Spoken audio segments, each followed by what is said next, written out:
Clay بہ کے میں رب دا واسطہ دے کے کہاں گا لوگو میری گل پیچھے نہ لگو، اے نہ سمجھنا ایک وہابی بات کر رہے ہیں اور کسی دی بات پیچھے نہ لگنا فلانا بریلوی بات کردا دیوبندی بات کردا، میں رب دا واسطہ دے کے کہاں گا کلا بہ کے غور کرے قرآن پڑھ تے ترجمے نال پڑھ، نبی دی حدیث پڑھ تے ترجمے نال پڑھ، خدا دی قسم روشنی روشنی ہو جائے گی۔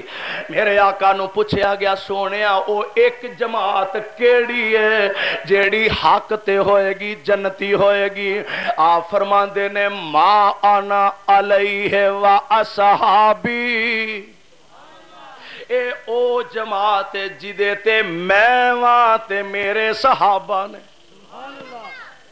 ایمان نہ دسو ہاں لڑائی تو بغیر ایک گل پوچھا، امام ابو حنیفہ رحمت اللہ علیہ اس دور چ ہے سن؟ بلکہ میرا تے دعویٰ ہے امام ابو حنیفہ رحمت اللہ علیہ دا مسلک بھی او یہ جیڑی نبی دی حدیث ہے اور یہ دی دلیل ہے۔ آج بھی جا کے کوفے دی مسجد ویکھو، جیڑی مسجد امام ابو حنیفہ رحمت اللہ علیہ دی ہے، بلکہ او مسجد جس مسجد دے ایک کونے چ خود امام ابو حنیفہ رحمت اللہ علیہ دی قبر مبارک ہے، اس مسجد دے اندر بقول علامہ شہید رحمت اللہ علیہ اللہ کروڑا رحمتہ نازل فرمائے، فرماندے نے اساں مغرب دی نماز پڑھی، اساں تے آمین اجے سوچن دا اساں آکھنی ہے کہ نہیں ساری مسجد آمین نال گونج اٹھی۔ امام صاحب دی مسجد آمین اچھی ہوندی ہے، ایتھوں پتہ لگدا ہے امام صاحب دا مسلک بھی او یہ جو قرآن ہے تے نبی دی حدیث ہے۔ میرے آقا فرماندے نے حق تے جماعت ہوے گی ما ان علیہ و اصحابی، جدے تے میں تے جدے تے میرے صحابہ نے۔ پتہ لگا میرے نبی دے دور دے اندر نہ امام ابو حنیفہ رحمت اللہ علیہ، نہ امام شافعی رحمت اللہ علیہ، نہ احمد ابن حنبل رحمت اللہ علیہ، نہ سفیان ثوری رحمت اللہ علیہ، نہ امام مالک رحمت اللہ علیہ، اوے نہ مشہور چوں امام چوں نبی دے زمانے چ کوئی امام بھی موجود ہے، کوئی امام موجود نہیں، کسے امام محترم دی فقہ موجود نہیں، کسے امام صاحب دی کتاب موجود نہیں۔ جدو امام صاحب آپ ہی موجود نہیں تے پھر اونا دا مذہب بھی ہو سکدا؟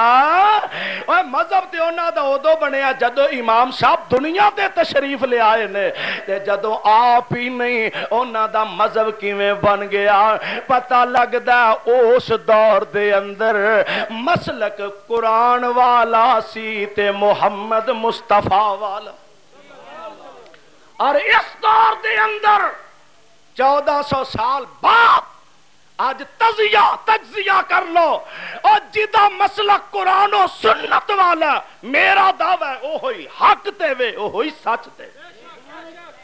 اس واسطے آؤ اللہ دے قرآن نو اپنی زندگی مرکز بنا لو، قرآن نو زندگی دا محور بنا لو اور قرآن نو اپنی زندگی دا مقصد بنا لو۔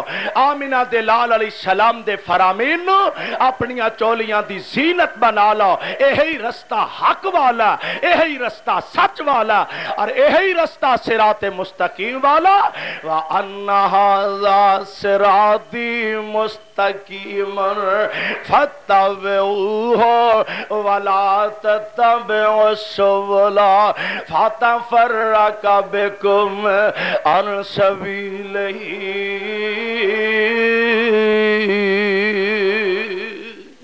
صراط مستقیم ہے، اللہ منو تو انو صراط مستقیم تے چلن دی توفیق نصیب فرمائے اور قرآن و سنت دے مطابق زندگی بسر کرن دی توفیق بخش۔